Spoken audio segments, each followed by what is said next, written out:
Hi, and welcome to It's All About Jesus. And yes, this show is all about Jesus, and he gets all the honor and glory. My name is Sheila, and I'm your host, and I'm also with Freedom in Jesus Outreach Ministries. And today I have on a very special guest, and her name is Ruth Rios. Hi, Ruth. Hello, Sheila. How you doing? Good, good. Good. It's so great to have you on the show. Thank you for having me. Yes, how have you been doing? And would you like to share your testimony with our viewers today? Sure. So like I said, thank you again for giving me this opportunity. This is actually the very first time that I'm sharing my testimony. Oh. So I'll just go ahead and start. When I was basically a very young child, I was always, I would say, from birth into the Christian religion. My background was basically that my mom had accepted Christ when I was already born, so it was all about church. And basically I grew up in a house with two parents. Both my parents, my mom went to church, but my father wasn't going to church with us at the time. And pretty much I was always in church, always involved in activities, and basically I just was always surrounded by church people and I would say a church family. And around the time that I would say around 10 years old, I started having problems in school. And those problems escalated to things that were going on in school that I was having a hard time sharing with my mom about. There was some bullying going on. There was inappropriate touching by other boys that were my age, and it was very hard for me. I was very timid and shy at the time to tell teachers what was going on, and I was also very afraid to tell my mom what was going on. So I kept that secret within because I guess I just had a hard time like explaining what was really going on at such a young age. And as I got older, being at home, my mom was the person, the one that would do all the disciplinarian. She was the disciplinarian of the house, I would say, excuse me. And my father was always home working.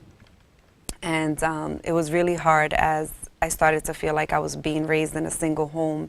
There's 7 of us, and I'm the youngest of 7, but 3 were in the home. So I'm the youngest with the family that I was in, with the three of us in one home. So as time started going, like as I got older, I started realizing that my mom was a little too strict, and I didn't realize that at the time my mom was just doing what was best for me because she was afraid that I would get in trouble. And as I continued to deal with the discipline that at times I felt was probably the hardest thing for me because it limited me from being able to speak to my mom and share things with her. I got into, as I went on, I was now a teenager, I got involved in a relationship with a guy, and pretty much my mom just was very upset because she just wanted me to she just wanted me to kind of live the childhood life, and at that time I was 16 and I was making bad decisions, and a lot of times I would just isolate myself, and I had a hard time speaking up. And a lot of things that happened after that was basically that in that relationship I discovered that I really lost a lot of myself because my brother at the time had got himself in trouble, and he went to jail. And I was, of course, I was devastated when he went to jail. I was 15 years old, and he was sentenced to jail for a very long time. Oh.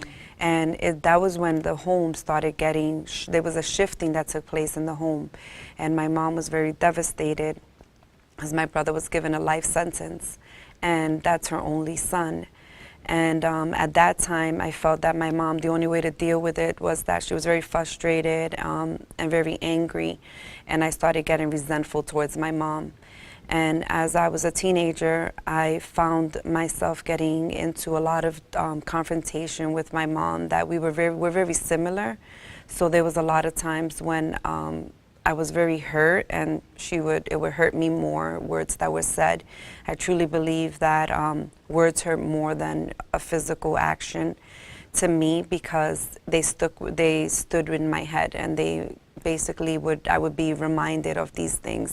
And I ran away from home at the age of 17, trying to escape the fact that I just wanted freedom, and I didn't know what was going on in my home. My father worked 2 jobs, so I barely saw my father. And just growing up, when I just realized that I just wanted to have a life of just pain-free, or I would say just wanted to have a different lifestyle, that's when I really started getting in trouble with hanging around with the wrong people. At the time, I moved in with a cousin, and I moved to Massachusetts for a year, and then I felt like I had all this freedom to do whatever I wanted. So I did. I got into drinking and smoking, and just trying to substitute the feeling of feeling so broken. And at the time, I didn't really understand that. I knew that that I grew up in church, so I knew that I can always pray to God, but I just felt so distant at the time, and I think it was just sin in general kept me from wanting to really have the relationship that I wanted to have. Now let me ask you something. When you grew up, did you know Christ? Did you have a personal relationship with him at that time, or was it coming soon after these problems that you're having in the story? I had a relationship, and I did backslide from getting out of church because I felt at the time I was going to church just to please my mom. Oh, okay. And I wasn't going to church because I wholeheartedly had a relationship with God, and I wanted to continue to seek God for myself. I would truly just go to church just because my mom was like, you don't have a choice, you have to come to church with me today. So you felt like you had to go because you were trying to please her more than you wanting to really be there yourself? Right. Okay. Right, exactly. Okay. So when I stayed so now I'm in Boston, and I decided to go back to New York. So I'm originally from Brooklyn, New York. Okay. And I was in Boston. I went back to Brooklyn, and at that time it was very difficult for me because I had to deal with my mom now having resentment over me leaving the home. And there was a lot of things that were said that were, hard for me to, at that time, accept the fact that my brother wasn't home and he wasn't coming back, and except my sister was now just had a baby and she was ready to leave the home. And what I did was in a relationship, I had got into a new relationship. I started to see this guy, and I ended up having my first son at 21. And it was a very difficult relationship because in that relationship, I didn't realize that he had a problem with alcohol. And at that time, I was pregnant and going through a lot of complications because there was a lot of verbal abuse and arguments between us. So there were a couple of times when I had to go to the hospital and check that I was okay, my son wasn't stressed out. And it was difficult because at that time I felt as if I still didn't have a peace of mind. I still didn't have that. I felt like there was an emptiness, like there was something missing. And I knew that it was God. I knew that I wanted to work on my relationship with God. But I think as time went by, so much of life had happened to me by then that I just felt like something had to happen. Like it just was that desire in my heart that I didn't know how to reach out. And through the verbal abuse, which now turned into physical abuse with which my son's father, I had to leave him and go back to my mother's house. So now I'm pregnant, and I'm going back to my mom's house now. And at the time, it was again like it just felt as if I've always felt ashamed that I didn't meet my parents' expectations of me. However, because of so much that I experienced, I guess, so much that I experienced being pregnant with my son. When it was time for me to give birth, my son was born with the umbilical cord around his neck 3 times. Oh, wow. So he was a miracle baby because he went underneath a lot of stress. I went underneath a lot of stress. And through that time, I truly believe that God intervened and that God made it possible for not only my son to live, but also giving me another opportunity. And at that time, I started focusing on being a single mom. And at that time, I went back to work, and I found out that I had, at that time, precancer cells that were removed. And I underwent that surgery. But then, as I got into being a single mom, I met my youngest son's father. And when I got into that relationship, I shared a lot about what I experienced. And it was a good relationship. And then I had my son, my second son. And at that time, I still felt like, even though I was now a mom of two, that something was missing, that I just didn't feel like I still wanted to have a relationship with God at the time. And then he was very jealous and overprotective, and I had Is this the second husband? this is my second son, so I wasn't married yet at Oh, the time. okay. So at that time, I had to leave so at that time I ended the relationship because I knew it was unhealthy, and I started seeing repetitive patterns from the first relationship, now my new relationship. And one day I just looked at everything that I had in the apartment, and I just told my mom, I'm leaving. I can't do this. I feel as if I'm not able to provide for my kids, and it's too much for me to right now make it in New York, so I'm going to go to Boston. I packed up a baby bag and her luggage, and I took my kids and we went to a cousin's house in Springfield, Massachusetts. Oh, okay. At And the how time, long were you there? I was there for 3 weeks before I decided to come to Boston. And one day I was in the emergency room, and there was a phone number that I had seen in the emergency room. And it was basically seeking help and guidance if you're a mom or if you're in need of a shelter. And at that time I got into a shelter with my kids. And I went into a transitional shelter for 3 months, and then I got into a shelter for a year. After being in that shelter with my 2 kids, no one could visit me while I was there. So I felt even more alone and isolated. I was still hurt and broken because I never dealt with the problem. I kind of just always shoved it under the rug. At that time, I met a friend of mine that was incarcerated, and it was actually my brother's best friend. Oh. And through writing and just kind of being pen pals in the beginning, we got into a relationship. And within that relationship, it escalated into now getting married. So I actually got married while he was in prison. And as much as I did not want to be a prisoner's wife, I ended up getting married, and I was now a prisoner's wife. Now, when you say a prisoner's wife, I mean, because I guess I've never heard of that. I mean, you got married inside the prison? So you I had got a ceremony and everything? So we had a ceremony really? inside the prison, and we had just like a small little ceremony between a few people from his family members from his side and my side. And so now I'm married, and he's still not home. And he had, at that time, I believe it was 2 more years before he came home. So I stood by his side, and it was difficult because now I'm a single mom raising 2 boys. And at that time, while he was coming home, I was preparing the house. I was very excited. I felt like this is going to be my big break of having a family. And then he came home, and within like the same month, the marriage was off. It was, he made him, he at that time got involved with someone, and my marriage was over after that. Oh. So pretty much he made a bad decision, and I found out about it. And then now I'm devastated that 5 years of my life with him now, coming home and doing that the same very month that he came home, it was like 2 weeks in. That's when everything at that point in time turned for the worse. I turned to drinking, smoking, and trying to just numb the pain, because there were many nights when I was just laying in bed saying, God, like, I feel so broken. I do not want to wake up tomorrow morning and feel what I feel right now. And at that time, I felt that there was a lot that needed to be dealt with in my heart, and I just couldn't find how to find anyone that I could feel like I could trust at the time.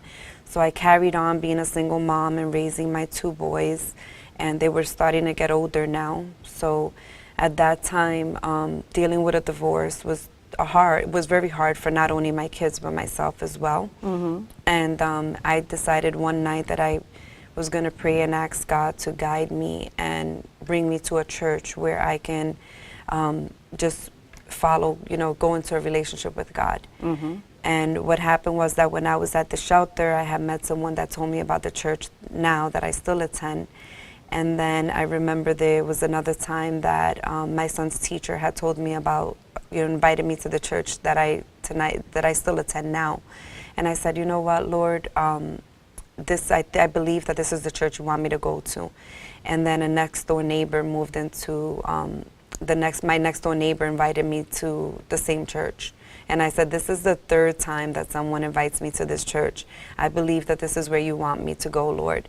And I said, I am giving you my all. I need to be healed from this divorce. I need to be healed from childhood experiences and pain. I really want you to come into my life and just help me. And the next day I said, if I wake up the next day, I'm going to serve you and I'm going to continue to go to this church. And the next day I woke up and I said, I guess you're not done with me yet, God. And I woke up the next day and I carried on. I kept going to my church now. And, of course, a lot of things happen in between. I'm giving you just kind of the main transition that I went to.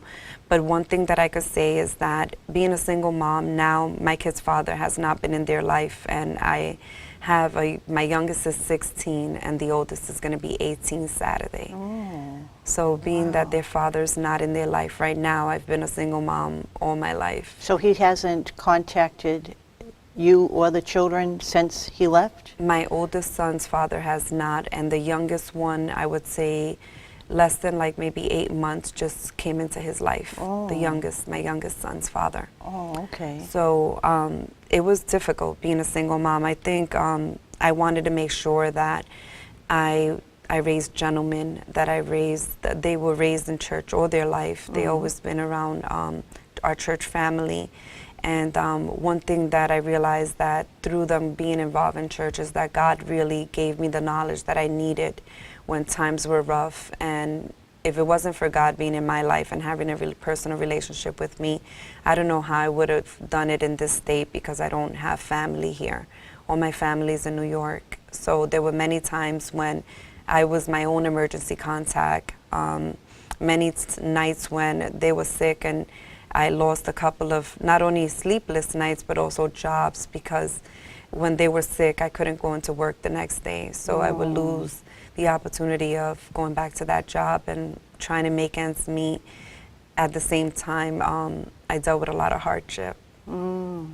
So, yeah. Well, God has pulled you through a lot of this and brought you to this Right, point amen. now in your life where you are overcame all of this pain and hurt and all of that, like you said, some bad decisions that you made, and God has pulled you through all of that and brought you this far. So Right. currently, at this point now, where are you at with all of this?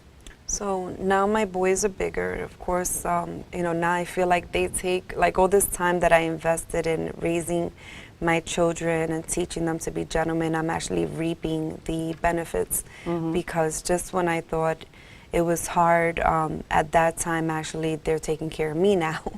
So they're constantly trying to, they're very protective over me.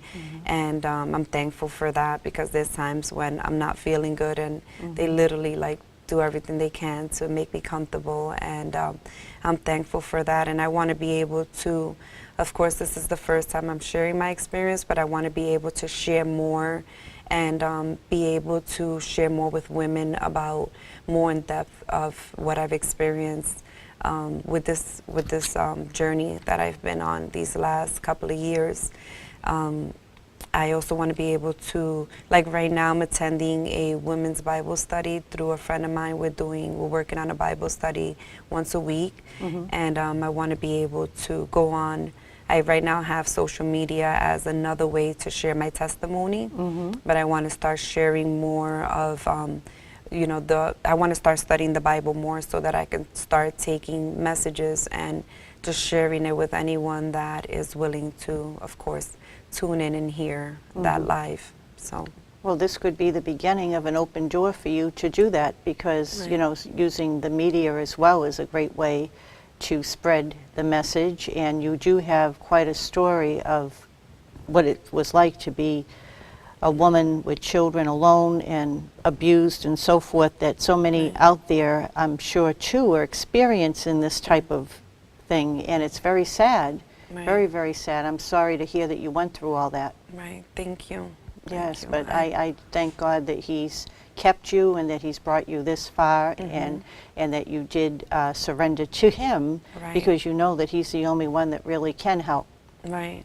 And I truly believe that is when I decided to surrender at that given time, when I was facing rock bottom, which was, my divorce, that it was that at that given time that I fully did not go to church for anyone but myself, that I fully decided that I want to have a relationship with God for myself and experience this wonderful joy and peace for myself, because I wanted it and I desired it, and no one else was influencing me going to church. And it was a great joy to be around family, church family, because since I didn't have family in this state, they became my family.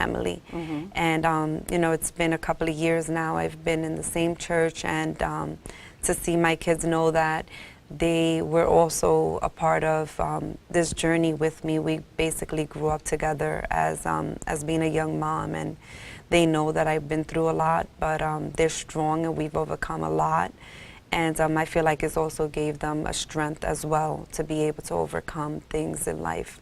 But throughout this whole time, my kids never went without, and without food, and we always had a roof over our head. So I truly believe God took care of us this whole entire time, and I'm thankful for that. Yes, He did. He really did. He Yeah. brought you right through all of it, and He, He took care of you. He really did. And even though you, at the time when you said you were growing up and you went to church and you really wasn't going because you wanted to go, you were going because you were forced to go, or you were trying to please your mother. Right. Seeds of truth still got into you at that time, whether you thought it or not. Your subconscious was picking all that up, and God was with you even then. And even though you might have thought you weren't going for the right reason, God still stepped in and helped you, and He still brought you through all of this, because He does love us and He knows what we need. And He saw something in you that you didn't even see in yourself. Right. Amen. I definitely know that that's a fact. Yes, yes. That's a fact. There was many times when I knew that I would have conversations with God, and I would hear that still voice, that gentle voice that would speak life into my situation.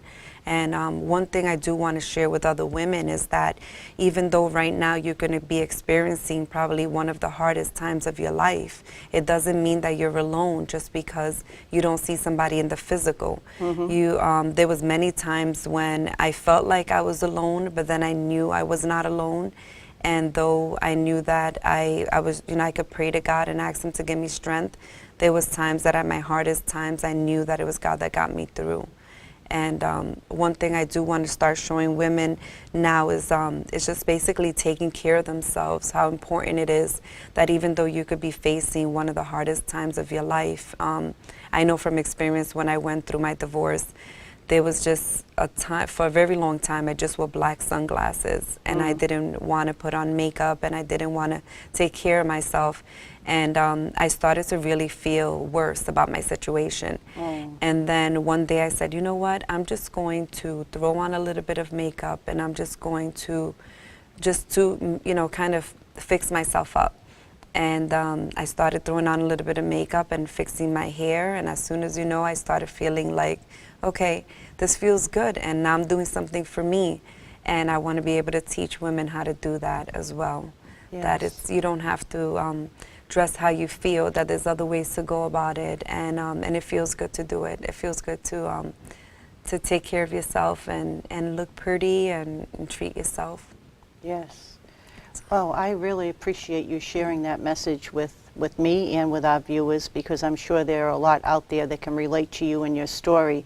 And if any of you viewers, have any questions for Ruth, you can contact her through my email address, which I'm going to be showing at the end of the show. So I'm just going to share this brief scripture because we only have a couple of minutes. And this scripture that I'd like to share is in John 8:32. And it says there, and you shall know the truth, and the truth shall set you free. And it is so true that the truth does set us free, and the truth is knowing who Christ is and that he is the way, the truth, and the life. Also, I was thinking about some of the things that you said, and it kind of like shifted some of the things that I was actually going to say now. And I just feel that if any of you viewers out there who have experienced any of the things that Ruth has experienced, then you can know for a fact that Jesus does care for you, he loves you, and he wants to help you through that situation, whatever that situation you may be in right now. That Jesus is certainly who he claims to be. He's a miracle-working God, and he can, and he still does miracles. It says in Hebrews 13, I believe, verse 5, it says that he is the same. Jesus Christ is the same yesterday, today, and forever. He doesn't change. He's not like he did something before so he can't do it now. He's the same. There were miracles in the Old Testament, miracles in the New Testament, and miracles today. He does still do miracles, and he does care about you, and he wants to help you through whatever situation you're in. And I can testify with my own testimony and testify for a fact that he is a miracle-working God, that he can get us through whatever it is we're going through, that he will meet whatever need you have, that he loves you, he cares for you, and he's there for you if you will just call on his name, if you will just pray and ask him to help you. He will. I promise you he will. It's guaranteed in his word. There's no limit to what he can do. He can do anything at all, because it says with God all things are possible, and he is the God of the impossible. He can take a serious situation and shift it around. Within 24 hours, your life can change for the better. And I've seen that happen in my own life, just even recently. Everything looked terrible. I was in this horrendous storm, and within a very short time, even within 24 hours, everything shifted. He turned the darkness into light, and I guarantee he can do that for you. If you have any questions and you want to know more about Jesus and how he can help you through whatever situation you're going through, don't hesitate to write, and I will pray for you. If you have questions about knowing who he is, what he can do for you, what this word says he can do for you, I'd be very happy to share it with you. And if you need a Bible, I can get you a free Bible. So don't hesitate to write and ask, and I will give it to you. So Ruth, once again, thank you so much for coming on the show. Welcome. I appreciate that very much, and thank you for sharing your testimony, and maybe I'll have you on again if you want to share something with our viewers the next time. Sure, that sounds Okay, good. great. Thank you. And once again, my name is Sheila. I'm with Freedom in Jesus Outreach Ministries. It's a ministry reaching the world with the glorious gospel of Jesus Christ. And it is a glorious gospel, a gospel filled with power. And there's power in the name of Jesus. There really is. And I'm here to share that with you and to let you know that he loves you, he cares for you, and he wants to help you through whatever situation you're in. So once again, I just want to thank you, and this is the day the Lord has made. Let us rejoice and be glad in it. See you the next time on It's All About Jesus. God bless you all.